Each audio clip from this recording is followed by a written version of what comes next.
Wow, this place is so high-tech, you can almost smell the electricity in the air. It is a computer firm, Maya. They can't work without electricity, you know. Who are you? Oh, hello. God, if only I could do a GLaDOS impression, now would be the time to do it. I'm sorry. Access is restricted to authorized personnel only. This is a computer programming laboratory. There are far too many trade secrets that could be leaked. Wow, what secrets? Everything you see here is classified. No information can leave this building. Understood. Who is this woman? She's kind of like a robot from some kind of whacked educational show.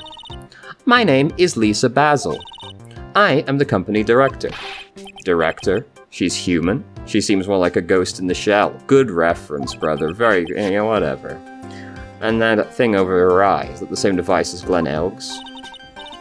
That's a un-DMH, right? Nice try, but it's the other way around, Maya. It's an HMD. All of my programmers here at Blue Screen Inc. are supplied with HMDs. Then do you write programs too? No, I just enjoy wearing this. That's fair enough, to be honest. They are pretty cool. I wouldn't mind one. So, what exactly is this firm's business? I will try to simplify it so that you can understand. We analyze the data management systems required by certain branches of industry, and then deliver optimum operating systems and service-level components to them. Huh? You lost me on the corner of analyze and management. It doesn't matter, they analyze stuff, you got that much, right? The software we produce is distributed on CDs. CDs? Yes, compact disc, digital optical storage media. Of course, CDs are used for software as well as music. It's a small firm, but all of my employees are first-class programmers. Let's ask one of them what they are doing. Excuse me, what are you working on right now? I'm researching logical access to share global variables. Obviously, program structure influences response time and performance, so the co-independence of global variables and monitoring memory overheads is... Well, you get the idea. This is the sort of thing we are involved in. Do you good people follow all of that? Yeah. Your blank smile just said otherwise, Maya.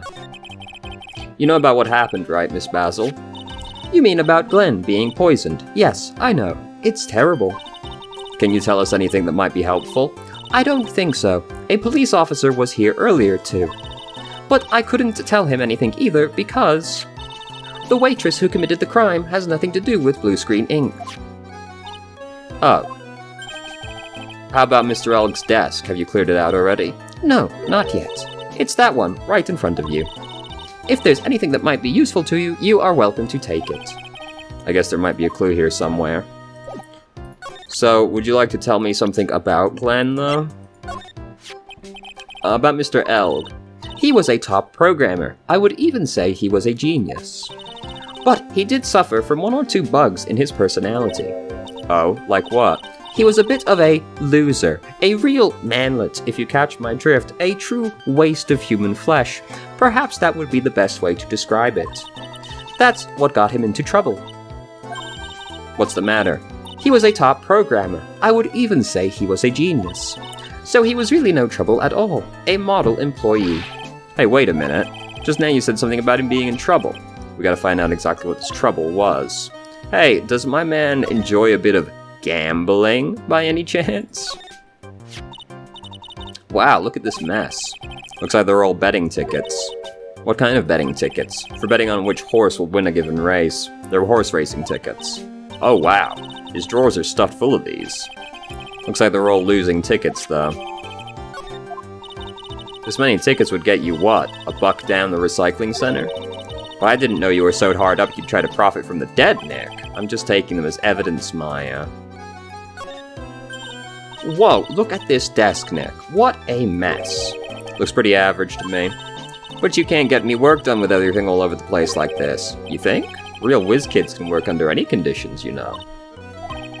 She's trying to hint that I should tidy my desk more. I'll clean up my desk when Maya stops asking silly questions. No hurry, then. Hey, this calendar. What about it? If this is another hint about tidying, you can forget it. Someone's marked December 3rd in red pen. December 3rd. That's the day Mr. Elg was murdered. Is there anything else? Yeah. It says, meet with the tiger. The tiger? Alright. You boys got anything to say? He's really pounding that keyboard, isn't he? Don't say it like that. Wow, I bet that's where the pro in programmer comes from, huh? I guess I shouldn't be resting on my laurels. Gotta expand my skill set and all that. Yeah, that's a good idea. Maybe I could become old CD's apprentice. What about your spirit medium training? Hey, look, Nick, it's a supercomputer. It looks like it's really smart and wise, doesn't it? Computers are only as smart as the humans who use them, Maya. That explains why we don't use the computer in our office. You work there too, Maya? Yeah, but at least I'm... Please, don't argue about something that's so trivial. Otherwise, the computer will laugh at you. She said she'd laugh at us, Nick. She's a human, Maya, not a computer.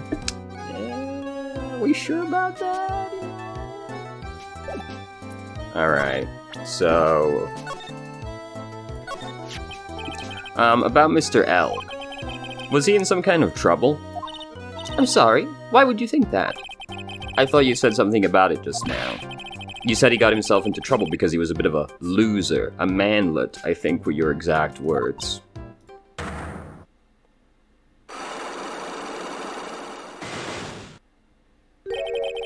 Three psyche locks? I guess Mr. Elg is like every other man with his own pile of secrets. Can we do this one?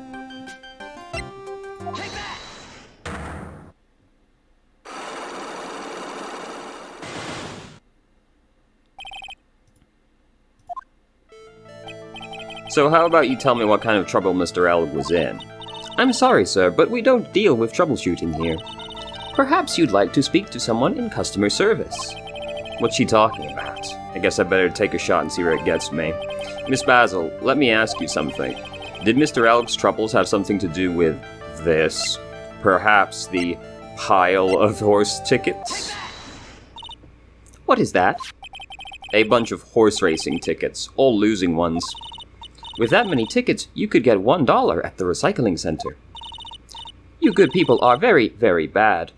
Cashing in on other people's misfortunes is immoral. Is that a whiff of hypocrisy I smell? But what is the relevance of these tickets? The victim, Mr. Glenn Elg, he had a gambling habit, didn't he? I don't think that's a logical conclusion based on the facts. Everyone likes to go to the races from time to time. Never mind you currently have in your fist at least 20 tickets. Yeah, but not everyone buys this many tickets. Anyway, I don't believe that proves anything on its own. You're right, but I'm not through yet. Mr. Elg's gambling wasn't restricted to horse races, was it?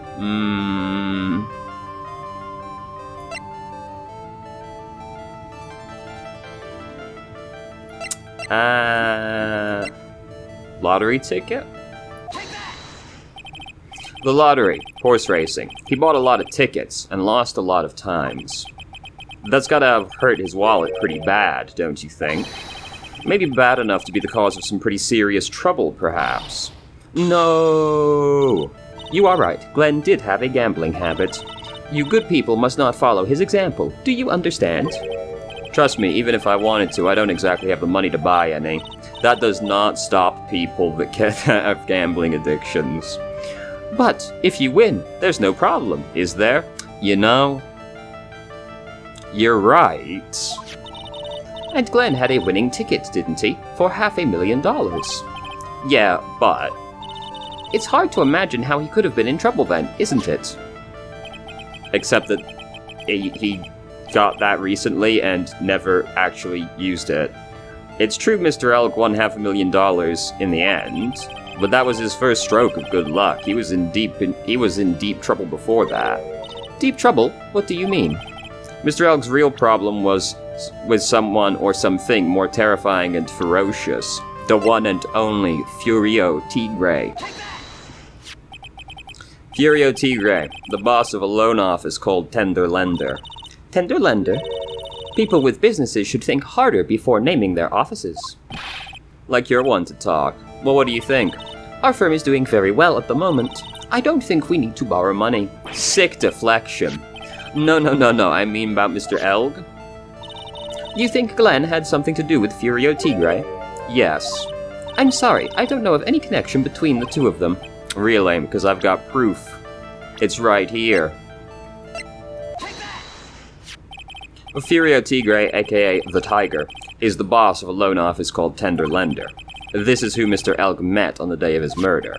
And the only thing a loan shark would talk about with him would be about his debt. No! It's true that Glenn had racked up quite a bit of debt from his gambling habits. About $100,000, I think. $100,000? Ouch. But I heard he won the lottery, so he should have been in the clear. Shame Maggie couldn't get the bit of that good luck. Okay, so the guy got lucky and won the lottery. But what if he hadn't won? What was his plan then?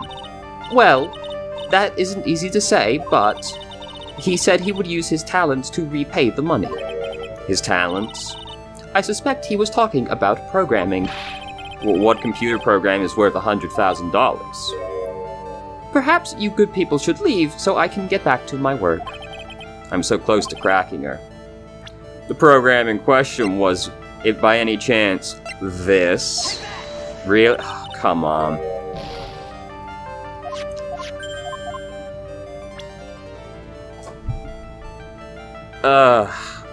We don't have anything else. We don't actually... No, I'm skipping ahead a little bit on that one, I think. But, look, it's not a sample disc. We probably need to find out more information.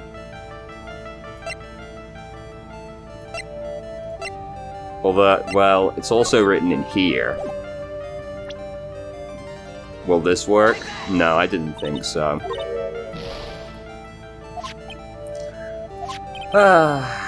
If I show her the program itself as evidence, yes, we can't actually do that yet. Look, I think it's pretty transparently obvious, but MC Bomber's not a music CD. It's got a program on it. What? So, do I... will you tell me more if I show you the cassette first? No.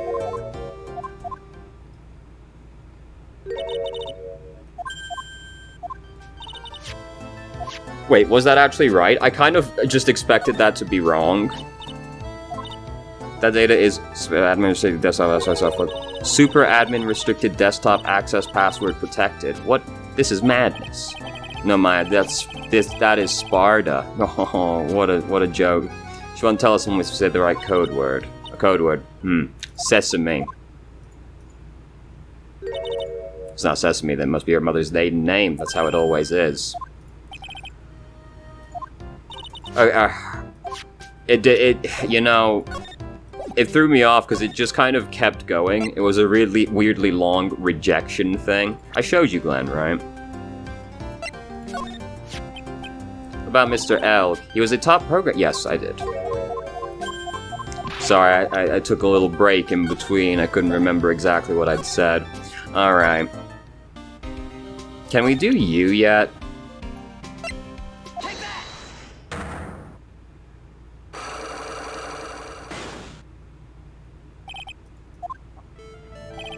Alright, Detective Gumshoe, tell me the truth. What were you listening to? No way, pal. Now that you made a big thing out of it, I'm not gonna tell you. We'll see about that, pal. Considering all the noise you were making, it's pretty clear what kind of radio program it was. I'd say it was related to the lottery ticket. I'm right, aren't I? You were listening to the lottery results, weren't you? You thought you'd try to win big, just like Glenn Elk did. It's like you can see right through me. Huh? I've cracked him already. See, pal? That's why I said it was nothing.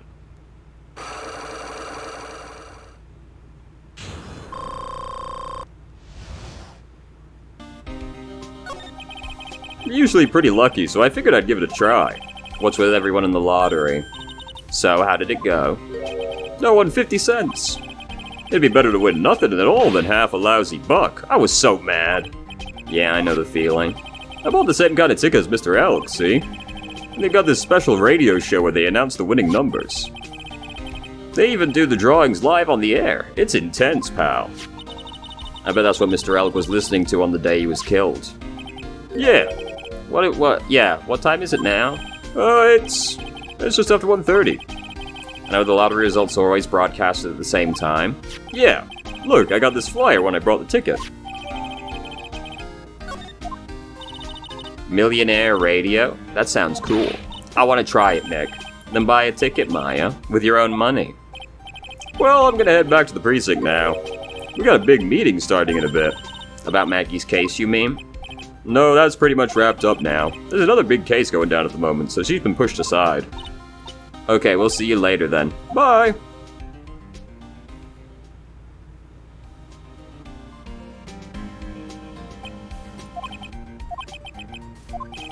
You better get going, detective, or you'll be late.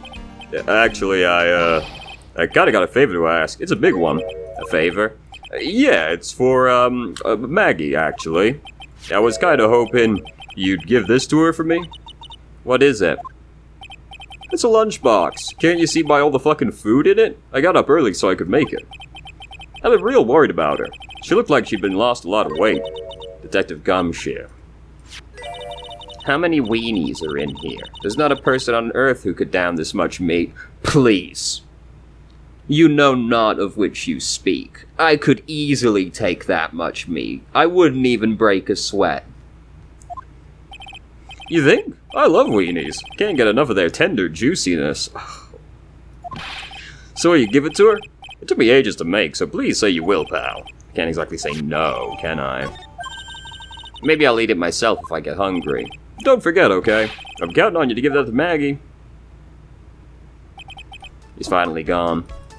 Alright, let's go talk to Maggie, probably. Oh, Mr. Wright. Hello, Maggie. So they finished questioning you?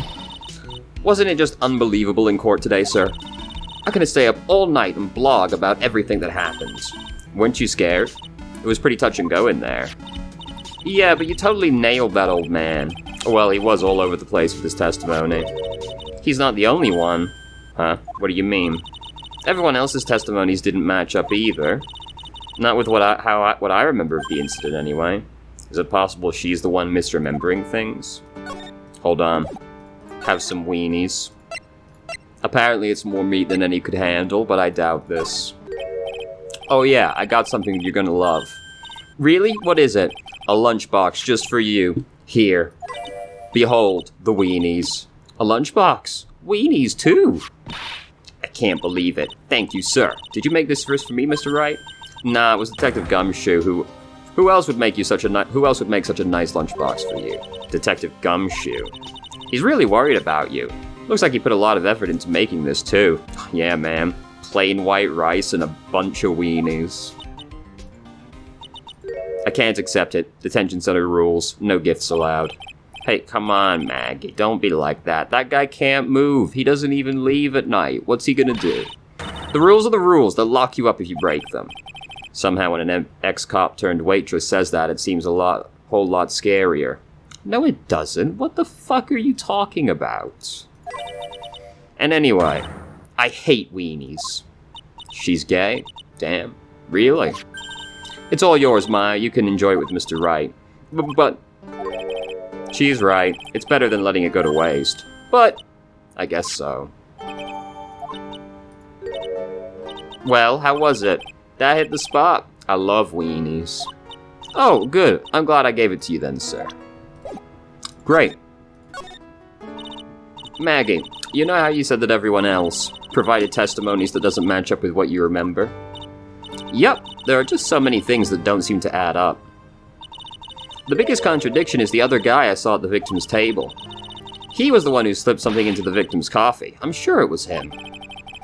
But didn't Mr. Kudo testify earlier today that it was the waitress who put some white powder into the coffee cup? So you really think it was this disappearing man that did it? Well, he's not the only thing that disappeared. The CD vanished as well.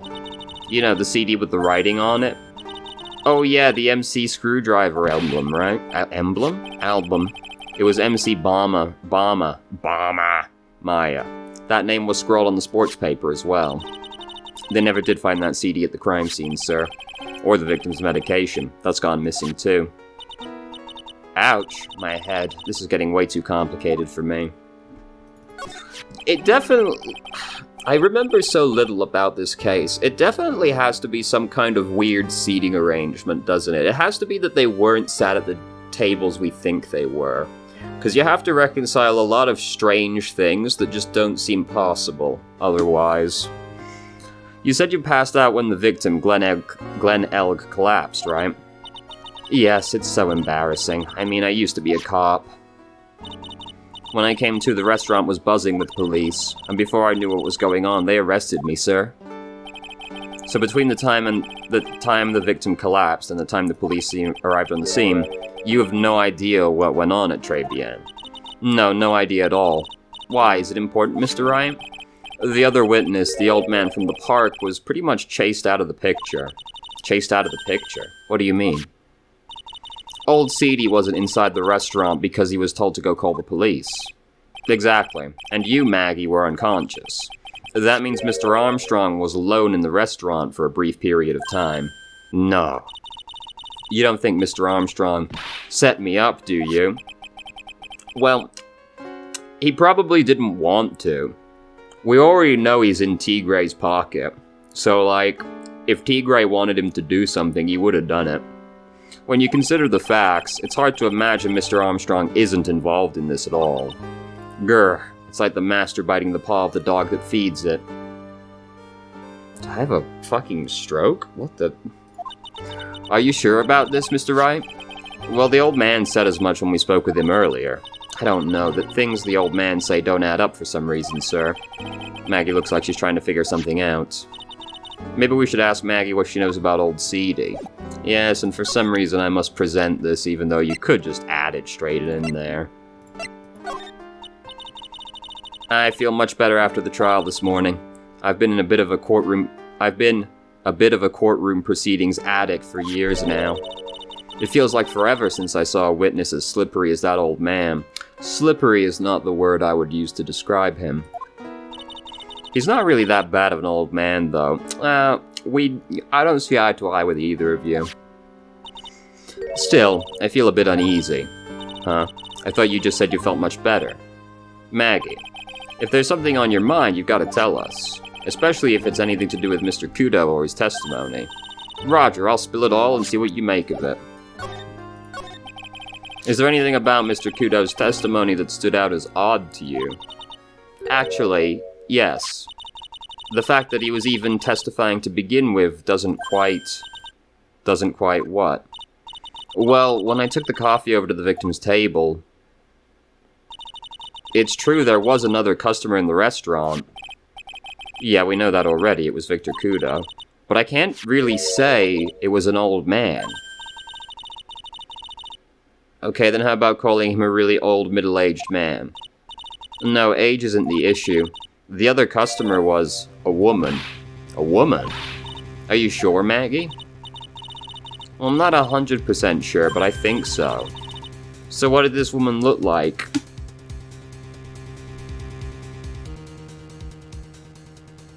Why didn't Kudo see another woman in there, though? When the lottery was read out, Glenn died between 1:30 and 2:30.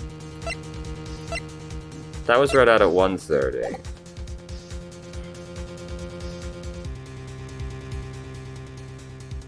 He never mentioned another person there. This is the first we're hearing of another customer. What did this woman look like? She was sort of creepy, and she had kind of a cackling laugh. Creepy. Cackling. Why do I get the feeling I've come across a woman like that recently? Hey, by any chance would it be Wednesday Addams? I know you used to be on the police side. I can't use my connections to help you. Okay, alright. Can you tell me anything about T. Gray? Holy smokes, that's him. Huh? That's your phony, Mr. Wright. Just look at that ridiculous suntan. For the record, I'm not sunburned like an over-dried tomato, so I don't know how. He told me he'd been on a business trip to Hawaii, and that's where he got the tan. I'm not hearing this.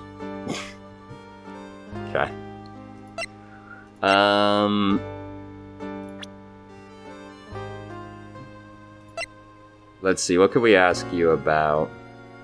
The radio? No.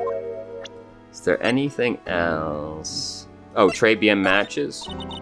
Okay. This CD? Really? You have surprisingly little to say. Did you see this there? Okay. Your apron? Oh yeah, that's from when I was carrying a customer's breakfast over to them. The ketchup splotch, you mean? My whole face was fire engine red thanks to that stuff. But you spilled the ketchup on your apron, didn't you? I don't see how. The ketchup-covered omelet went flying and hit the customer in the face.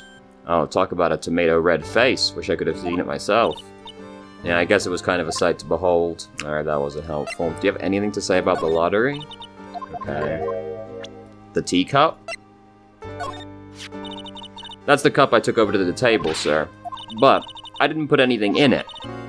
I could never do something like that. That's right, you could never do anything like that. I'm not good at carrying those large trays, you know. Trying to balance a tray with one hand to put something on in the coffee with the other.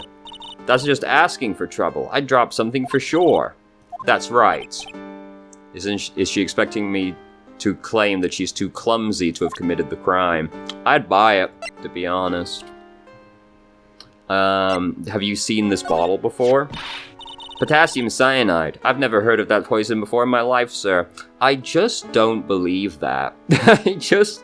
I can't believe that you've never heard of cyanide. It just doesn't seem possible. Okay, maybe I have. Okay, that didn't take long. It was unfathomable to me. But I've never seen it before, that's the truth. I wouldn't even know where the nearest potassium cyanide dealer is in the first place. True, it is a pretty, exclusive substance. Sounds like another group of drug pushers to avoid. In any case, this definitely isn't something you can pick up just anywhere. Oh, curse my rotten luck. The criminal must have stuck the bottle in my apron while I was unconscious.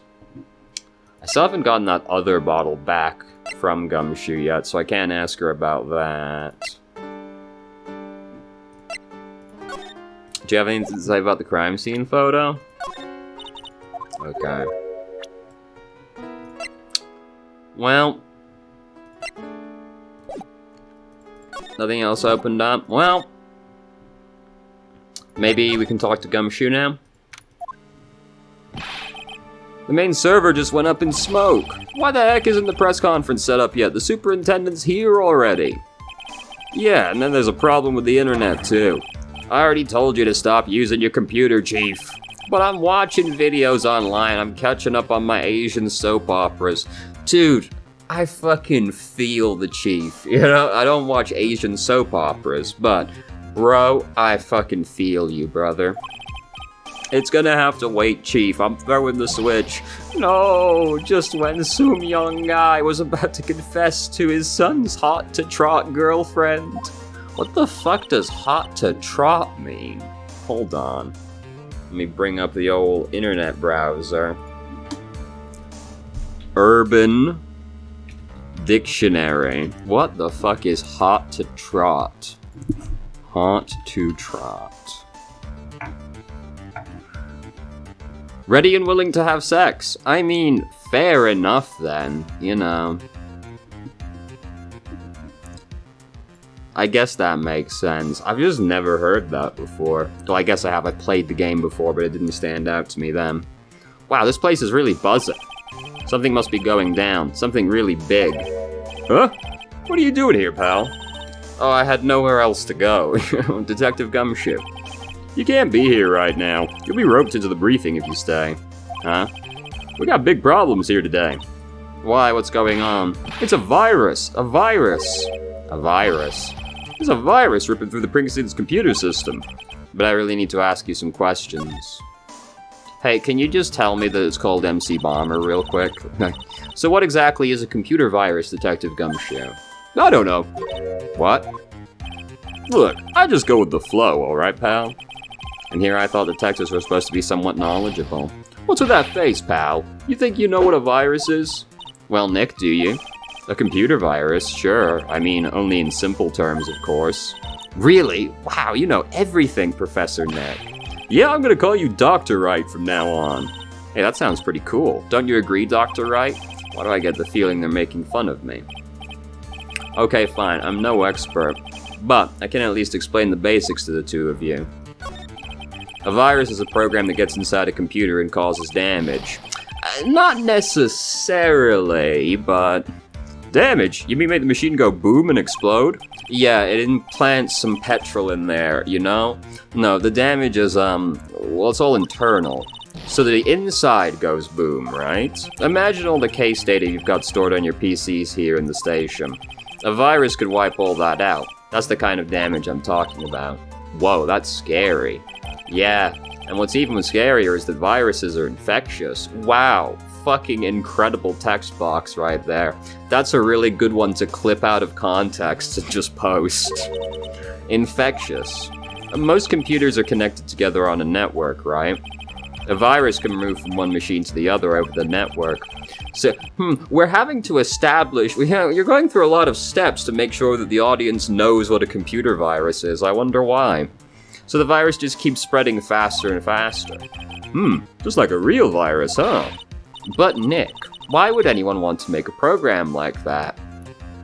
Yeah, people can want to do a lot of things for no reason.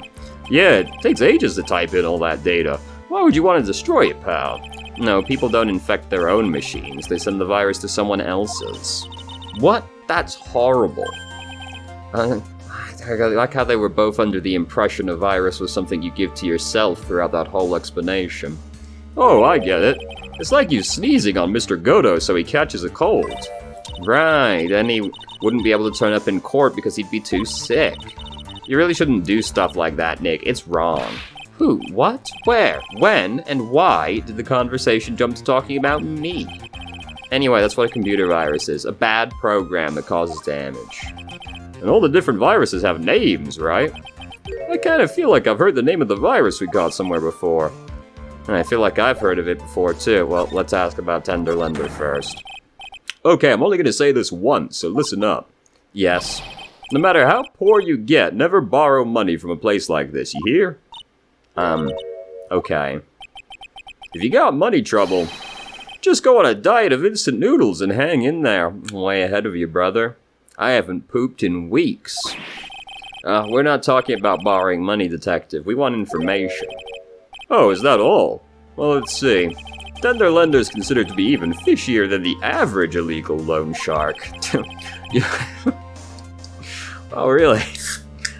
He's shady even by illegal standards. It seems like it ran into trouble just recently. Those guys have been pretty heavy-handed, calling in all their debts. Remember to stay hydrated. Alright, let's solve crimes. Really? Don't go poking your nose around in their business, pal. You'll really regret it if you upset that lady. Alright, I get the picture. Hey, wait a minute. What did he just say? That lady? Who's this lady he's talking about, Nick? I wonder. Better find out what the story is with this lady. Right, first though, please just tell me it's called MC Bomber. Detective Gumshoe, about this. What? I'm trying to... Ah! This is it! This stupid name! I remember it now. I thought so. Here it comes. You obviously didn't think so, Nick. Otherwise you would have told the fucking computer about it.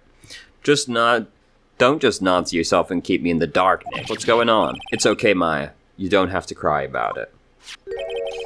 The name is scribbled on that sports paper and written on that CD.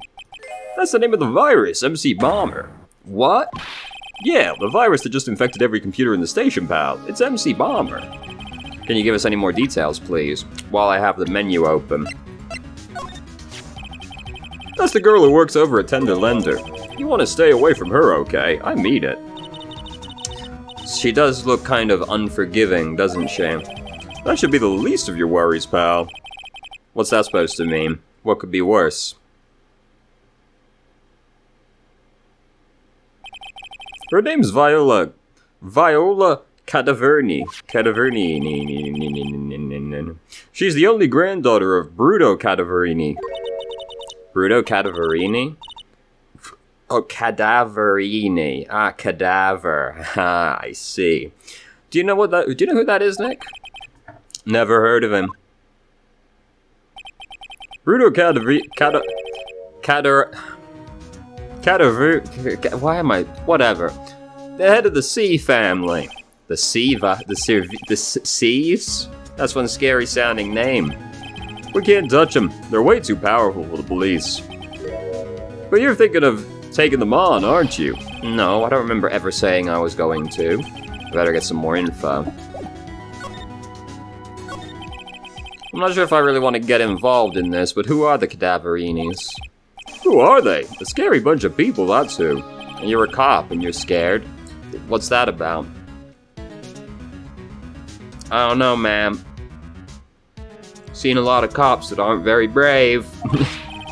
Trust me, doesn't matter if you're a kid or a cop, these guys are scary. They got some serious clout in the criminal underworld. We can't touch them, they've got too much moolah. Moolah? As in... They pretty much control all the cash on the city's black market. Black market, huh? And that includes tender lender, I take it. Sure, no one stands up to Bruno Cadaverini, and I mean no one. Interesting. So Viola's the granddaughter of some mafia boss, then? He looked a lot more like a Yakuza boss, but remember, we are definitely in Los Angeles right now. Yeah, and everyone knows how much Bruno loves his little girl. She means everything to him. And so, how did she end up at Tender Lender? I don't know, pal. But I heard she and the boss at Tender Lender are pretty tight. Tight? That's what it said in a file I read related to Maggie's case. Sounds like a pretty important clue. We already know about the MC Bomber virus for a while back. A group of criminals issued a series of demands to the head honchos of law enforcement. They threatened to release the virus if their demands weren't met. Who are they? I don't know. Some hotshots from the criminal underworld would be my guess. And now the virus has been released, huh? Yeah, it's in every computer in every public office in the city. Holy shit. Every public office, not just this one? Imagine the level of damage. The city would be beyond repair. Everyone's going nuts. They're hopping around like they're dancing at a carnival. All this stuff with criminals and viruses, it almost feels like we're in a sci-fi movie. Apparently the programmer who made the virus is a real genius or something. The main focus right now is tracing the root of the virus on the black market. You mean someone put this virus up for sale? Yeah, and because this one's so powerful, they're estimating its price tag was in the millions of dollars, pal. In the millions. A virus can be worth that much. It's like literally destroying the city right now. Oh, I can't believe it. I almost forgot the most important thing. And that is, you know, the lunchbox. How did everything go? A lunchbox? Do you remember? The weenies? I hate weenies. So, how did my weenies taste? When they went down the hatch? Huh? Well, it was delicious. Yeah? That's what she said? Really? Well, not exactly. Don't worry about it, pal. I figured something would happen, so I came prepared. Prepared? What do you mean? I made a jumbo lunchbox. Oh. Do me a favor again, Pa. Deliver this. This sure is a heavy burden, in more ways than one. I can just imagine Maggie's little eyes sparkling with joy when you bring her that. Weenies again. Tell me we don't have to eat all these too. I really can't eat anymore. Alright, Gumshoe. Good talk. Hey Maggie, do you want some weenie? She's gone. Alright. Now, let's go to Blue Screen Zinc. Now that we know the virus is MC Bomber.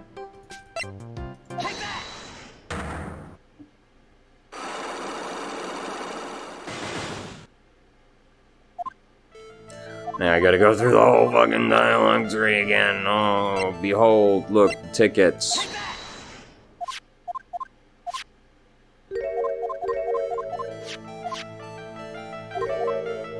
What the fuck happened in the restaurant, though? So, as we go through this, how exactly do we...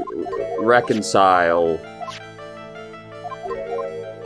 the old man not seeing anybody else there.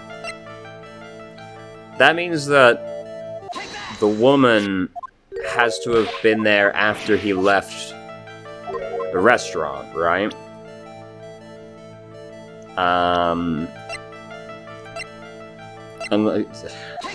You know, like, he was gone for a while and it was just him there. The chick that he saw was probably Viola. Anyway, here we go. This is a complicated event going on. Well, this is it, isn't it? This is the virus that's infecting computers worldwide as we speak. The power of this virus grows in every conversation. MC Bomber. No!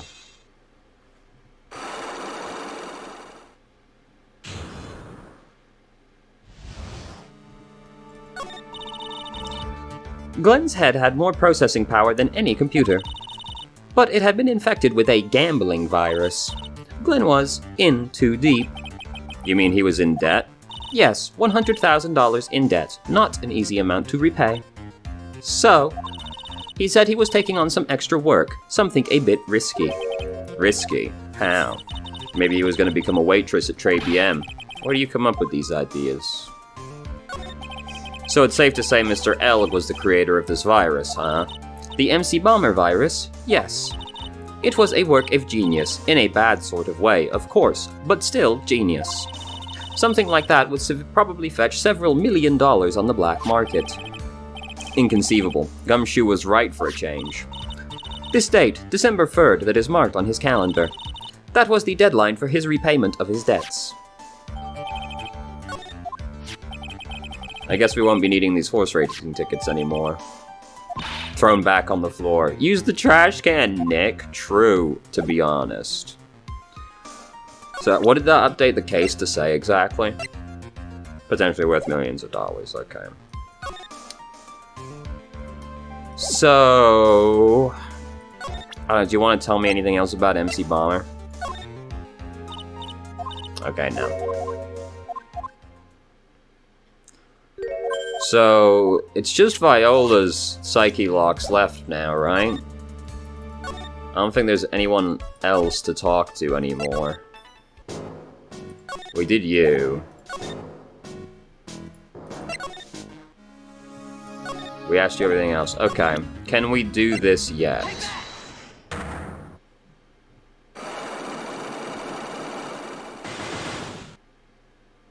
If not, I don't know what the fuck to do. You said that bandage around your head was from an operation. You also said you suffered a fatal injury to the head, correct? Yes. The operation was very difficult, apparently. Now, by fatal injury, you mean you were hurt very badly somehow, right? What else, Nick? Did the injury in question have something to do with this? The repair bill? Yes, okay. I wasn't sure if it would be the scooter. I have here a car repair bill. But from this, it seems pretty obvious this car was involved in an accident. Let me see that. This bill is made out to the Cadaverinis. Yes, it is. I don't think I ever introduced myself. Tell me, what do the Cadaverinis have to do with me? Something tells me she's not about to say hi and introduce herself. Alright then. Your relationship with the Cadaverinis is very strong, and this is why. Was he added? Okay, he was. I know exactly who you are, Viola Cadaverini. You sustained that injury in a traffic accident, didn't you? It happened about 4 months ago. I was driving in one of our family's cars when someone pulled out in front of me. It was a motorbike or something like that. I don't remember it much. Anyway, I swerved to try to avoid it, but...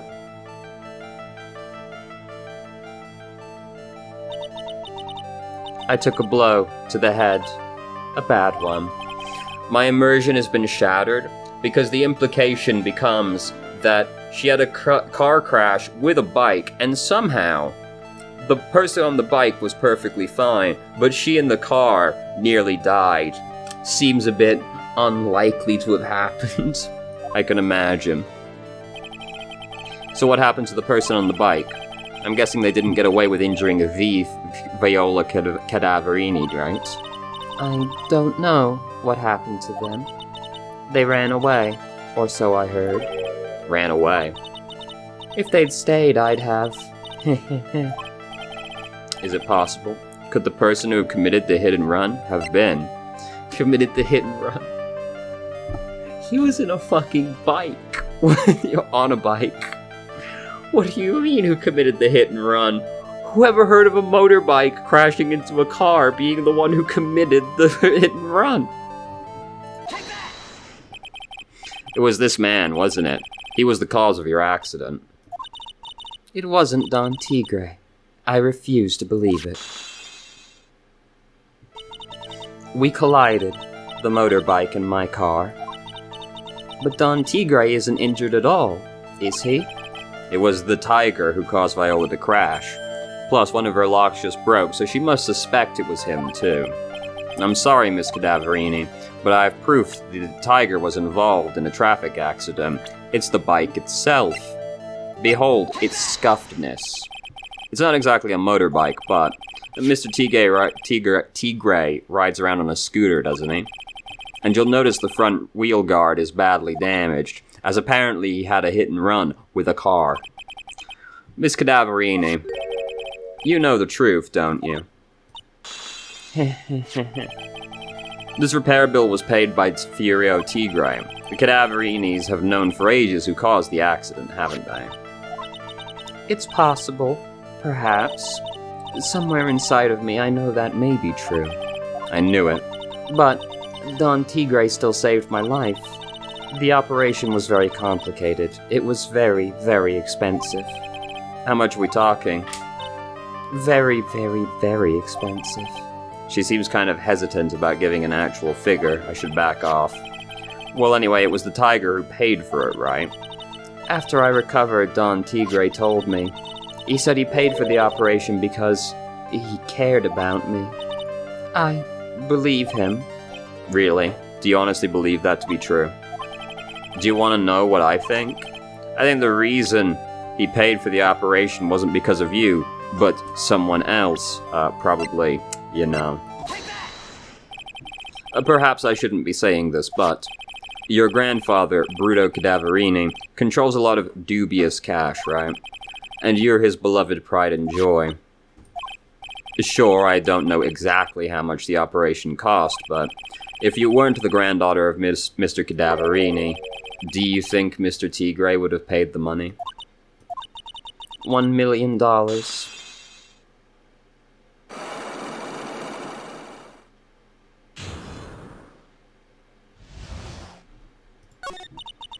Four months ago, I was in a traffic accident.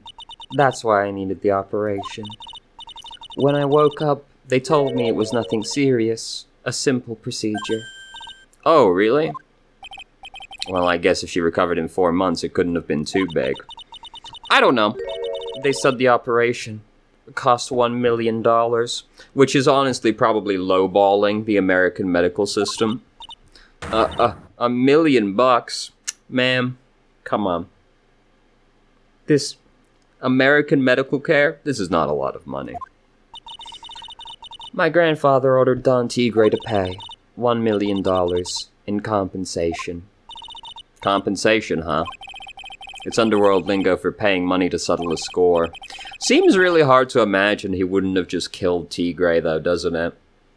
Like, at the end of the day, why wouldn't he just kill Tigre and take everything he owned, you know? That seems like a more realistic thing for, like, a crime boss to do in this situation. Basically, pay or get into some serious trouble. But $1 million. This has to be related to our poisoning case somehow. I wanted to believe him. I wanted to trust what Don Tigre said. He said it had nothing to do with my grandfather being Bruto Cadaverini.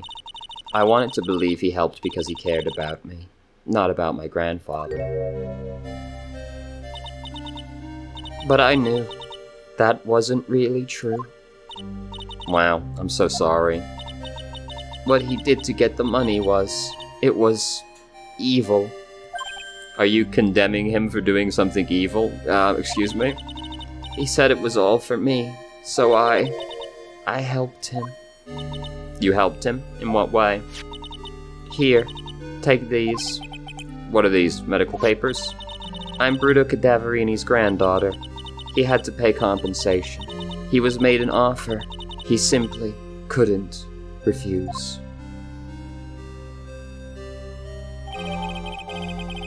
For cranial payment was due last year. Wow, I feel so bad for Viola. It's inexcusable. Huh? There are two things I consider inexcusable. Poisoning and betrayal.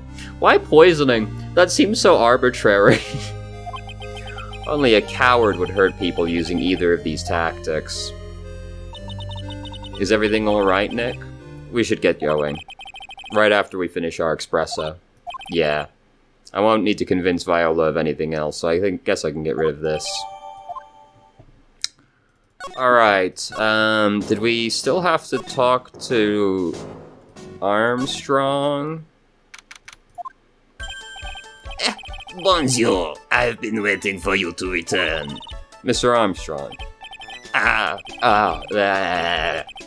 Good timing. I was hoping to find you here. We'd like to ask you a few questions. Well, he hasn't got anything to say to you fellas.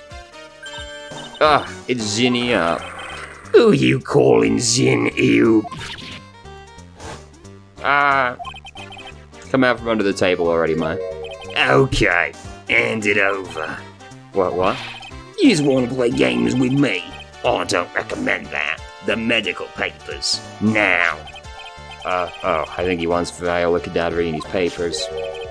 You want this? The $1 million medical papers? Miss Cadaverini trusted you.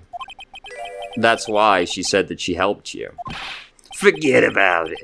That girl's dumber than an eggplant. Yous wanna know what's sad? I'll tell yous what's sad, and it ain't only her face. She thinks she's got power 'cause she's Bruto's little girl. Now that's sad. I can't let you have these papers.